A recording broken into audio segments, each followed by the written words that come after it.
Hello friends, स्वागत आहे तुमचं माझ्या चॅनलवरती.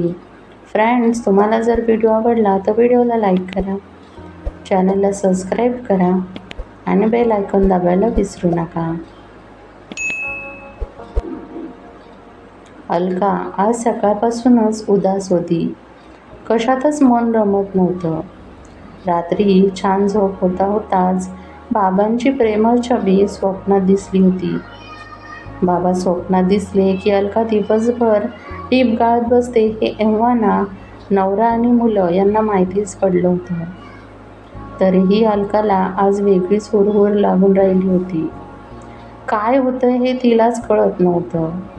सकाळी मुलांच्या शाळा, नवऱ्याचं ऑफिस, मुलांच्या चवीचा डब्बा, मधल्या वेळेतला खाऊचा डब्बा, आशिष म्हणजेच नवऱ्याच्या मागे लागलेल्या मधुमेहाचा त्रास आणि त्याचं सकाळपासूनचं पथ्य, त्याच्या पथ्याचा वेगळा डब्बा, दुपारच्या जेवणाची थोडी पूर्वतयारी, तितक्यातच दूधवाल्या दादांचं आगमन, मध्येच कचरा असं मोठ्यानं ओरडून आपल्या येण्याची वर्दी देणारी कचरेवाली आम्हा. पेपरवाला तर कधीच पेपर नीट टाकत नाही. उलट 365 दिवसातले 65 दिवस पेपर जागेवर आणि 300 दिवस पेपर पॅसेजमध्ये अनाथसारखा पडलेला असतो. तो आपलाच पेपर शोधून आणून जेवणाच्या टेबलवर ठेवणं. आशिषला बिनसाखरेच्या चहासोबत या शिळ्या बातम्यांना ताजी फोडणी दिलेला पेपर हातात देऊन मध्येच त्याने पेपरवरून नजर फिरवता फिरवता कुठल्याही बातमीवर टिप्पणी केली तर त्याला करून दुजारा अथवा नाराजी व्यक्त करणं. मध्येच मुलांना कितीही घाई झाली तरी शांतपणे अंथरुणावरून उठवणं, गिझरचं गरम पाणी सोडून देणं, टूथब्रशला टूथपेस्ट लावून देणं, शाळेच्या वेळेची आठवण करून देत मुलांना काही गडबडीत आंघोळ नाश्ता करवून शाळेची तयारी करून डबे, दप्तर, पाण्याची बाटली, काही प्रोजेक्ट असतील तर त्या प्रोजेक्टची वेगळी पिशवी तयार करून ती मुलांच्या हातात व्यवस्थित कोंबून शाळेपर्यंत व्यवस्थित घेऊन जा ही आठवण मिनिटाला करून देणं.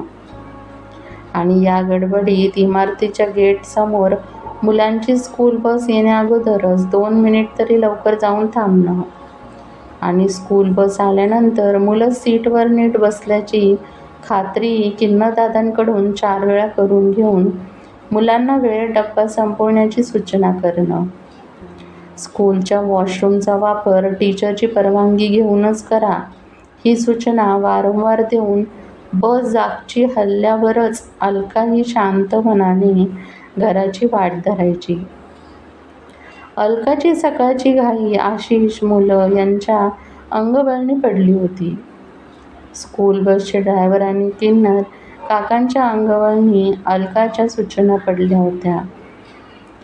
आता ही स्कूल बस दिसेनाशी झाली आणि परत थकल्या देहाने, उदास मनाने अलका घराची वाट चालू लागली. घराचा दरवाजा हातातल्या किल्लीने अलगद उघडून किल्ली रॅकला लावून स्वयंपाकघर गाठती झाली. आशिषचा नाश्ता संपला होता. ऑफिसची घाई तो करत होता. अलकाचं गप्प असणं त्यालाही खटकलं होतं. एकदा दोनदा त्याने विचारलं की काय झालं, गप्प का आहेस, काही दुखतंय का, डॉक्टरकडे जातेस का.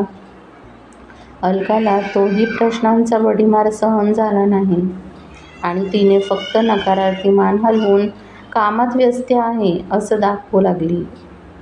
आशिषच्या हातात डब्बा, रुमाल, फोन, पेन, ऑफिसची बॅग आणि पाण्याची बाटली देताना ही खूप दमलीये हे आशिषच्या नजरेतून सुटलं नाही. शेवटी बूट घालता घालता तो अलकाला म्हणालाच, आज घरीच थांब, ऑफिसमध्ये फोन करून सांग तब्येत ठीक नाहीये. हे ऐकून बघते कसं काय ते फार कष्टाने अलकाच्या तोंडून 4 शब्द बाहेर पडले. आशिष ऑफिसला निघून गेला. अलकाने विसाव्याचा मोठा निश्वास सोडला. काचेवर थोडा वेळ शांत बसून तिने भिंतीवरच्या घड्याळाकडे नजर टाकली. आता 8 वाजले होते. तिचं ऑफिस घरापासून फार दूर नव्हतं. अलका स्कूटीवरून 10 ते 15 मिनिटातच पोहोचायची.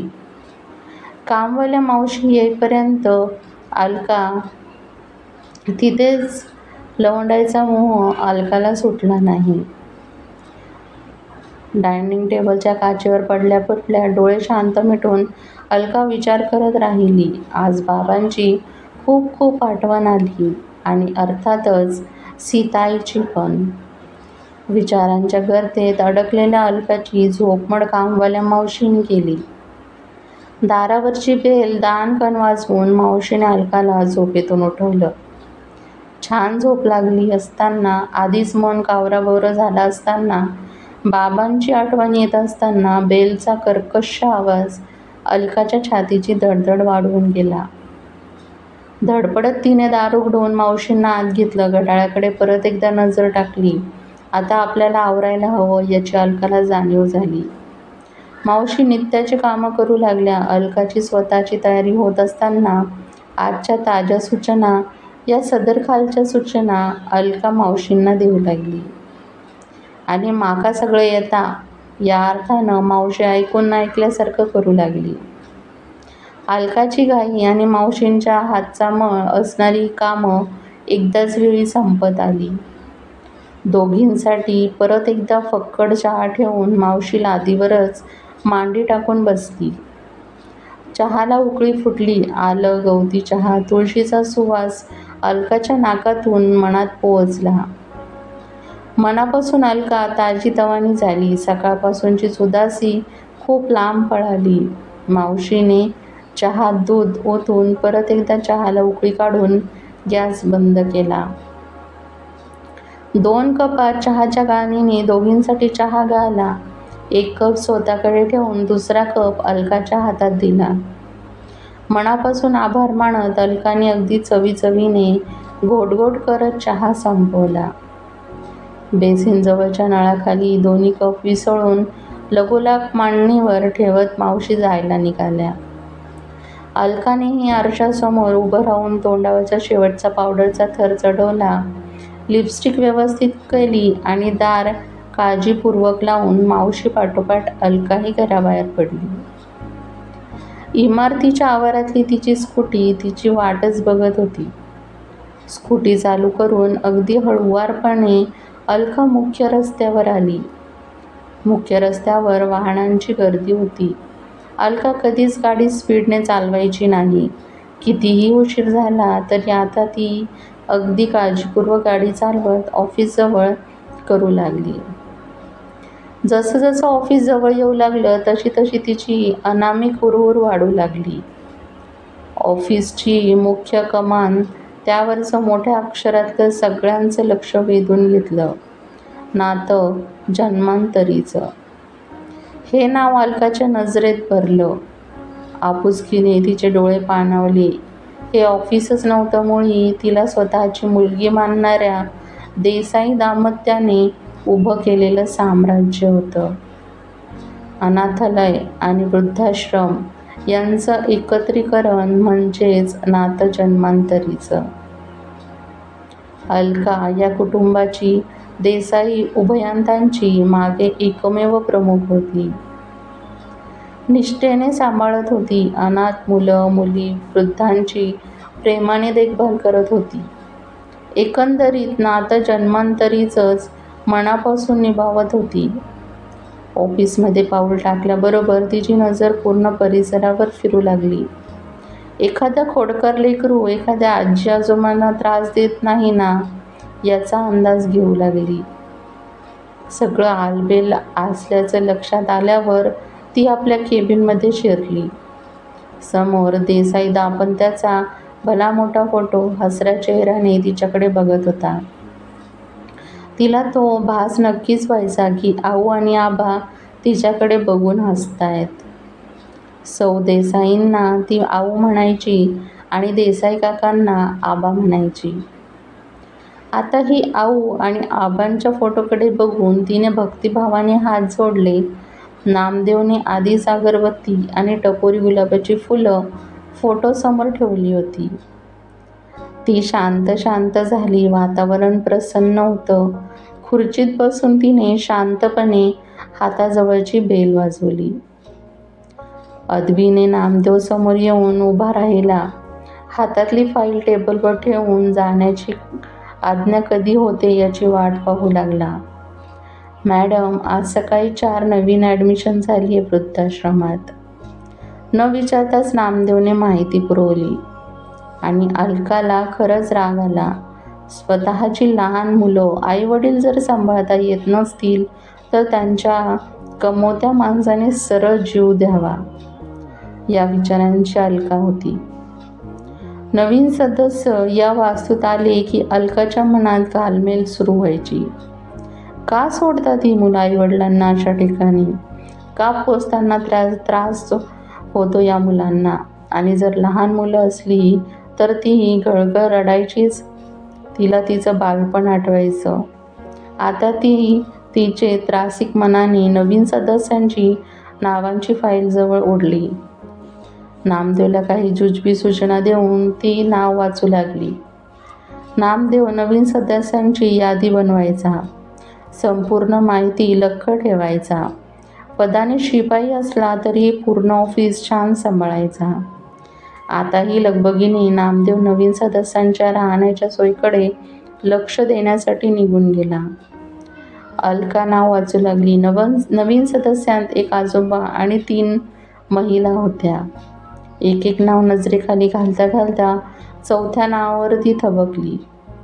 2-3 वेळा नाव वाचून खात्री करून घेऊ लागली. तिला विश्वास वाटत नव्हता तरीही ती नाव, पत्ता डोळे फाडून वाचू लागली. नावाची पत्त्याची खात्री पडताच खोली क्रमांक 7 मध्ये अलका लगबगीने निघाली.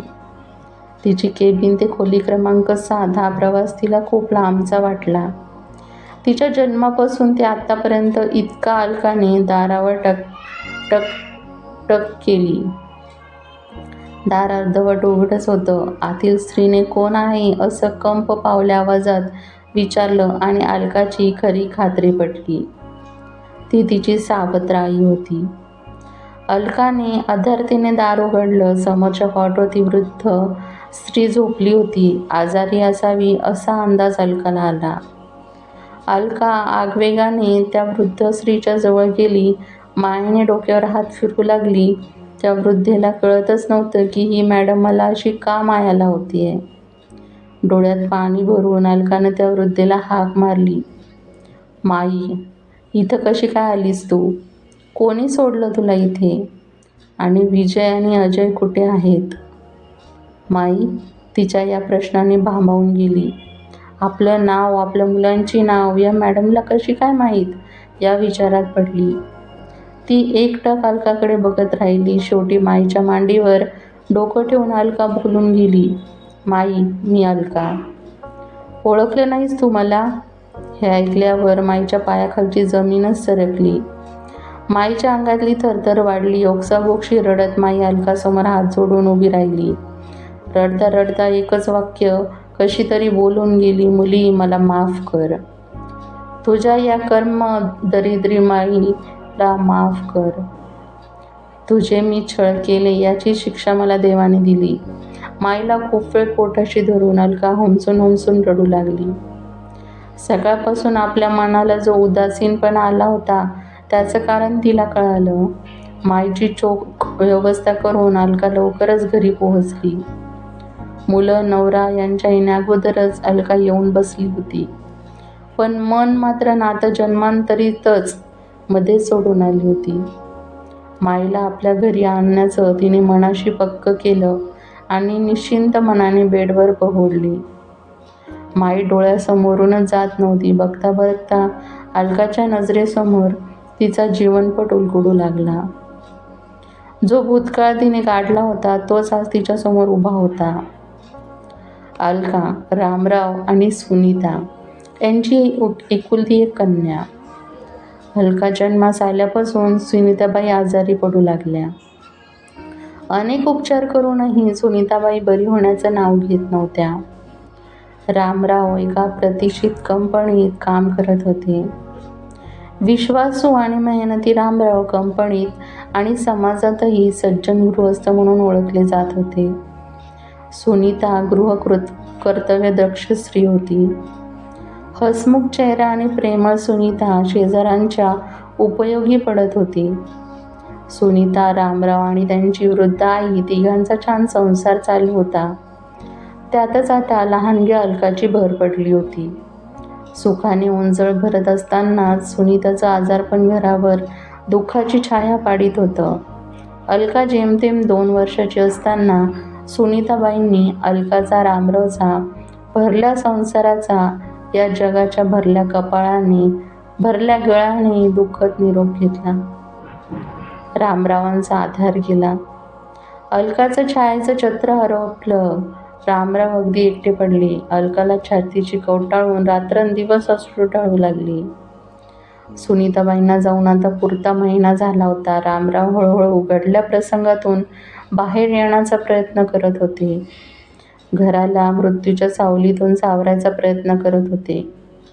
काळ हा सगळ्यांच्या दुःखावरचा मोठा औषध आहे म्हणतात.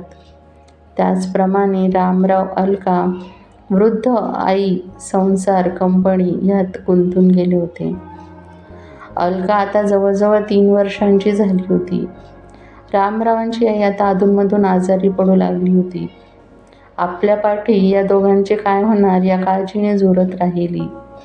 एके दिवशी न राहून तिने रामरावांना समोर बसवून त्यांना दुसऱ्या विवाहाची गळ घालून शपथ घातली. आधी प्रचंड आडेओढे घेऊन रामरावांनी दुसऱ्या विवाहाला मान्यता दिली.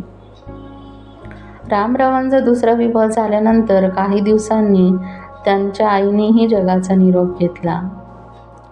अलकाला सावत्र आई आली. अलकाला सीताच्या हाती सोपवून रामराव कंपनीत जाऊ लागले. आता हळूहळू रामराव सीताच्या नवीन संसारात गुंतून गेले. सीता अलकाला काही त्रास देते का नाही याचा विचारही त्यांच्या मनात येत नव्हता. पण असं नव्हतं. सीता म्हणजेच माई अलकाचा प्रचंड छळ करायची. मारझोड उपाशी ठेवणं हे नित्यातच होतं. यातच 1.5 वर्ष गेलं आणि सीताच्या पोटी अजय, विजय या जुळ्यांनी जन्म घेतला. रामराव संसारात अजूनच खुश झाले. वर्ष सरली. अजय, विजय आता 2 वर्षांचे झाले होते. अलका चांगली 7-8 वर्षांची झाली होती. एके दिवशी कंपनीतून रामरावांचा हृदयक्रिया बंद पडून मृत्यू झाल्याचा निरोप आला आणि अलका खऱ्या अर्थानं अनाथ झाली. आधीच आईचं छत्र हरपलेलं, वडील नाही, त्यामुळे कंपनीने सीता आणि अलका यांच्या नावावर बँक खात्यात काही रक्कम जमा केली, जेणेकरून 3 मुलांचा सांभाळ सीता योग्य तऱ्हेने करेल. सीताने मात्र अलकाच्या नावाची सगळी रक्कम काढून घेऊन अलकाला घराबाहेर हाकलून दिलं. 8 वर्षांची अलका देसाई काकांना एका रस्त्याकडेला भुकेने व्याकुळ होऊन पडलेली दिसली. प्रेमळ देसाई काकांनी तिला घरी आणून तिचा सांभाळ केला. तिला कायदेशीर दत्तक घेऊन नाते जन्मांतरीचे या वृद्धाश्रम आणि अनाथाश्रमाची भावी वारसदार बनवलं. अलकाचं योग्य शिक्षण, योग्य वेळी लग्न आणि योग्य मुलाशी लग्न करून देऊन देसाई काका आणि काकी यांनी या जगाचा निरोप घेतला. दुसऱ्या दिवशी अलका जन्मांतरीचं मध्ये एक ठाम निर्णय करूनच गेली. भले माईने तिला लहान वयात हाकलून देऊन अनाथ केलं असेल तरी ती माईला वृद्धाश्रमात ठेवून बेघर करणार नव्हती. पोटच्या मुलांनी माईला हाताला धरून रस्त्यावर सोडलं होतं. आता अलका माईला स्वतःचा आधार देऊन नातं जन्मांतरीचं सार्थ करणार होती.